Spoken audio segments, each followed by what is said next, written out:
Sup, you beautiful bastards. Welcome back to the Philip DeFranco Show. Hope you have a fantastic Sunday. Quick friendly thing at the top of the show. Remember, this week we went to 7 days a week. So if you haven't already, after today's show, check out the Friday and the Saturday show. Some heavy but important topics. I'm not sure if YouTube cracked down on them. But either way, there's two big things I want to talk about today. So buckle up, hit that like button, and let's just jump into it. Starting with, so you might think it's a problem in other countries, but the US actually has a huge issue with exploiting child labor. And that's actually why earlier this week on Monday, the Biden administration announced that it launched a new crackdown on child labor. And in fact, in a press release outlining the move, the Department of Labor said that over the past 5 years, there's been a nearly 70% increase in children being employed illegally by companies. And just in the last fiscal year, the department found that over 835 companies that it investigated employed more than 3,800 children in violation of labor laws. And this nationwide increase in child labor has especially impacted migrant children, with a massive increase in these practices over the last 5 years coinciding with an influx in migrant children from Latin America fleeing violence and poverty, a majority of whom do not have a parent in the States. And this latest move coming just days after the New York Times published an absolutely devastating investigation detailing the recent explosion of major companies, including many brands who you know and love, exploiting migrant children. And reportedly, while the labor force has been slowly growing for almost a decade, it absolutely exploded since 2021, with the systems meant to protect children having broken down. With the Times saying these children are largely from Central America and are being driven by economic desperation that was worsened by the pandemic, and the recent growth in their exploitation is a result of a chain of willful ignorance. Explaining companies ignore the young faces in their back rooms and on their factory floors. Schools often decline to report apparent labor violations, believing it'll hurt the children more than help. And HHS behaves as if the migrant children who melt unseen into the country are doing just fine. But also, these aren't just kids who came into the country undetected. The federal government literally knows that they're here, and the Department of Health and Human Services is supposed to ensure that sponsors will support them and protect them from trafficking or exploitation. But data obtained by the Times found that HHS was unable to reach more than 85,000 children over the last 2 years, and overall, the agency lost immediate contact with a third of migrant children. And while the sponsors are required to send migrant children to schools, the outlet spoke to more than 60 caseworkers and, quote, most independently estimated that about 2/3 of all unaccompanied migrant children ended up working full-time. Right? Not only are these kids under intense pressure to earn money so they can send cash back to their families, they're also often in debt to their sponsors for smuggling fees, rent, and living expenses. And those sponsors can easily exploit them because, as the Times notes, there is no formal follow-up from any federal or local agencies to ensure that sponsors are not putting children to work illegally. And in fact, this situation is so bad that one official leading a local office of Homeland Security investigations even explicitly told the Times, as the government, we've turned a blind eye to their trafficking. With it also being found that the HHS secretary under Biden has pared back long-standing protections and continually pushed for migrant kids to be moved through shelters more quickly. Efforts that some officials have worried will increase labor trafficking and emphasizes efficiency over safety. But this lack of proper protections and enforcement isn't just limited to these systems. It also extends to places where these children are illegally employed. Right? Federal law prohibits minors from many dangerous jobs like roofing, meat processing, and commercial baking. But the Times says that these jobs, which are grueling and poorly paid and thus chronically short-staffed, they're exactly where many migrant children are ending up. And adding, adolescents are twice as likely as adults to be seriously injured at work, yet recently arrived preteens and teenagers are running industrial dough mixers, driving massive earth movers, and burning their hands on hot tar as they lay down roofing shingles. And adding, unaccompanied minors have had their legs torn off in factories and their spines shattered on construction sites, but most of these injuries go uncounted. And if you go through the report, I'm going to link to it down below, it includes so many horrifying and powerful anecdotes from these kids. But to talk about it in broad strokes, the interviews with underage migrant workers, they found child labor in the American supply chains of many major brands and retailers, including J. Crew, Walmart, Target, Ben & Jerry's, Whole Foods, Fruit of the Loom, Ford, and General Motors. And in one especially wild example, kids who worked for the processing giant Hearthside Food Solutions in Grand Rapids, Michigan, they said they've been tending giant ovens to make Chewy and Nature Valley granola bars and packing bags of Lucky Charms and Cheetos, with some even saying the spicy dust from immense batches of Flamin' Hot Cheetos made their lungs sting, and expressing concerns about their hands getting caught in conveyor belts that are classified as so hazardous under federal law that most minors can't work with them. Now, notably here, some of those companies told the Times that they took the allegations very seriously and they would investigate. While Hearthside denied the allegations, the DOL has since said it's investigating the company. And actually, to that point, in the press release outlining the new crackdown on child labor violations, the department did specifically note that they currently have over 600 child labor investigations underway, with the agency also pointing out that just a few weeks ago it announced the resolution of one of the largest child labor cases in its history against Packer Sanitation Services, Inc. Limited. Right, that making a lot of headlines when the news broke, the company being fined $1.5 million after the DOL found it had employed at least 102 children ranging from 13 to 17 years of age, and finding that they were in hazardous occupations and that they were working overnight shifts at 13 meat processing facilities in 8 states. But of course, with all this, there's clearly a lot more that has to be done. And to address this, the DOL and HHS have outlined a number of changes that aim to cover a lot of the issues flagged in the New York Times report. For example, HHS will conduct an audit of the process for vetting sponsors, expand services for minors that have been released from federal custody in shelters and sent to sponsors, and require that a follow-up call be made to any child who calls the Office of Refugee Resettlement with a safety concern. And notably, not only will the DOL continue to target factories and suppliers that illegally employ children, but they say they'll also expand their focus to bigger companies that contract those and thus support child labor in their supply chains. And that specifically is incredibly important because, as the Times explains, companies have escaped fines in the past by just blaming those other agencies or other subcontractors when violations are discovered. Also, beyond all that, the DOL has called on Congress to boost funding for its law enforcement arm and increase penalties for companies that exploit child labor, arguing that the current maximum penalty for a child labor violation is just over $15,000 per child, which is not high enough to be a deterrent for major profitable companies. And all this in addition to other steps the agencies are taking as well, like launching an intra-agency task force and a new strategic initiative. But also, I will say, time will tell if anything is actually done, if things get better, because it's a lot easier for agencies and the government to speak out about like, oh, this is what we're going to do, versus what does that actually look like in action? Or like when I hear intra-agency task force, a new strategic initiative, I'm like, okay,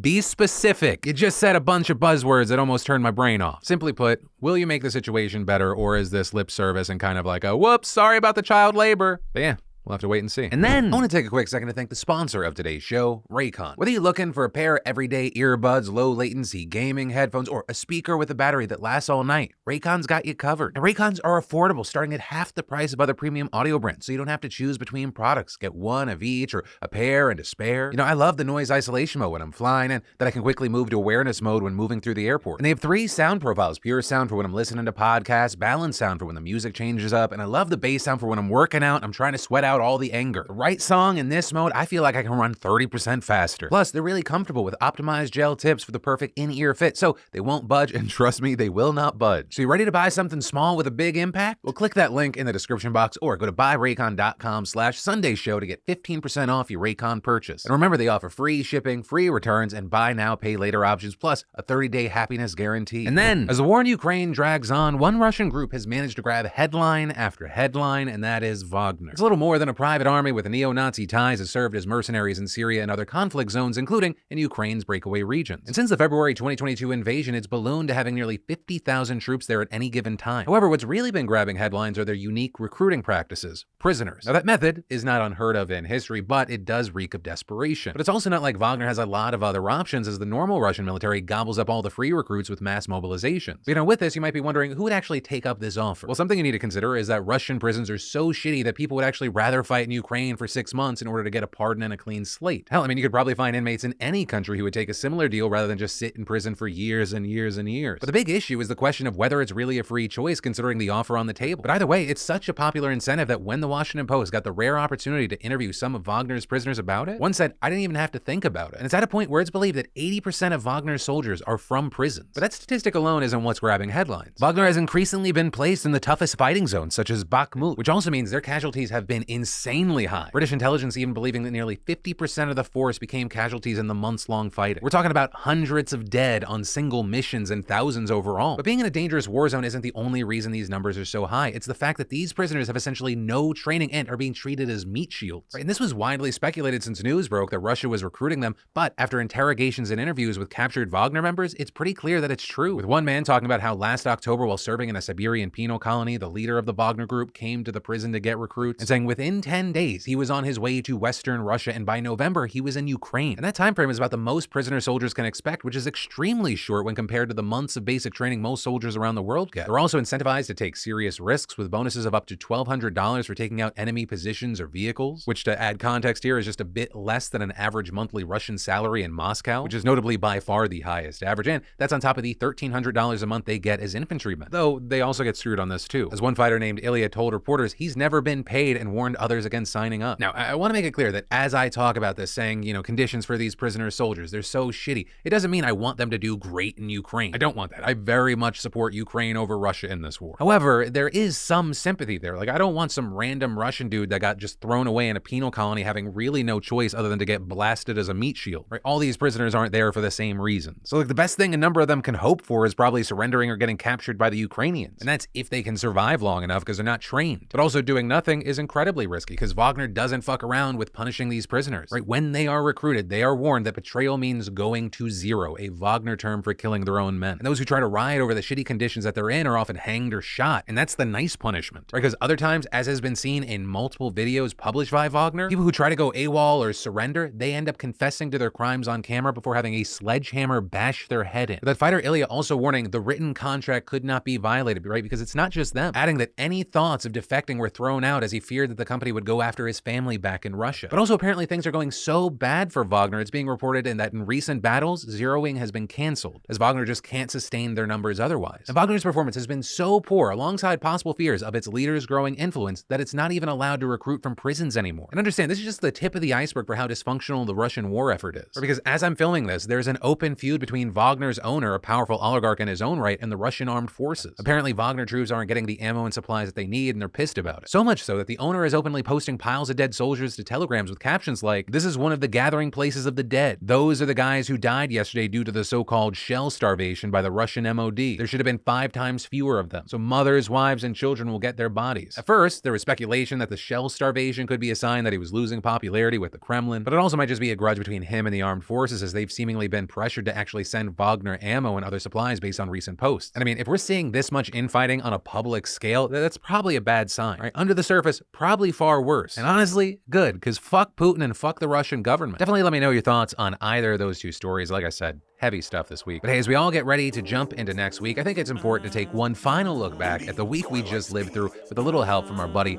Zed Tabani. Zed? Leak me out the lab. I've been sick enough that I can hit you through the mask. All these motherfuckers here been living in the past, getting mad about drag when they ought to touch grass like, woo! Fucking up the bag, trying to take your money so they keep you in your class. I'll be everywhere at once like I'm cleaning up a sag. I don't wanna tie son, throw a W on my jab like that. Put them on blast. All I see is drama from who famous on apps, filling in the gaps. Everybody wanna chat. I don't really think another Twitter's gonna save us from Twitter Jack. Smoking Dilbert packs, so Scotty gotta relax. Murdoch getting murdered as soon as they got the facts. While we still on Jesse, you even a fucking slap. Aiden getting banned like Steve did for Smash. Your spot might get snatched like Ron DeSantis has. No Reedy Creek for Disney or Florida Democrats. If this bill gon' get passed in another train crash, well, you trying to ban a history class, that shit's whack like, woo! And I'm just trying to make it out alive, running out of time like I know now. I ain't trying to slow down, I don't wanna go out. Wishing life was just the way it used to be, way it used to be. Woo! So why y'all lying like it's the Iraq war when you got no bias? Trying to push a few conspiracies to keep y'all hired. Don't want the stock to get stuck in the crossfire, right, Tucker? So maybe I'll get a robot in like 5 summers, or maybe we'll go from T1 to 800. We want the future, but too fast. We might run in and fuck up the people we want to help. That's why Thunberg was out and protesting a wind farm. That's why TikTok making your government think hard. It's trying to spawn Keith Lee and Swiss chart, or getting all the data from officials it might want. That shit's dark, putting innocent people behind bars when coercing in the case was a big part. Yeah, and after years of appeals and the evidence concealed, the highest court won't even hear it, cause they're trying to keep your death smart.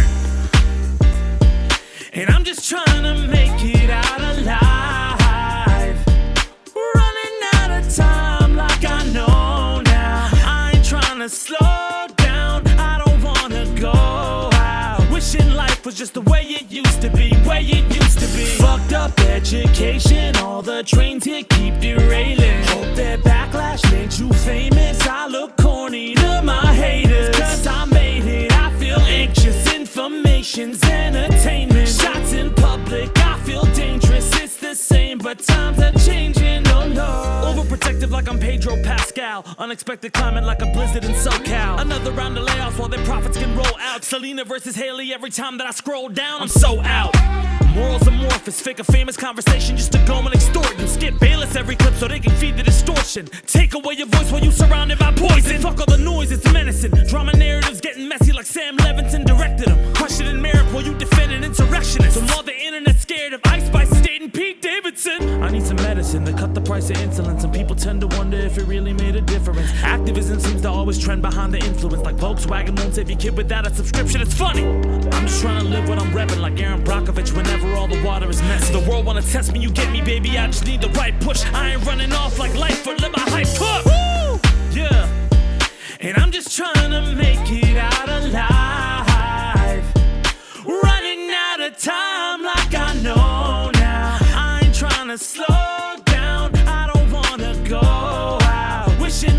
just the way it used to be, way it used to be.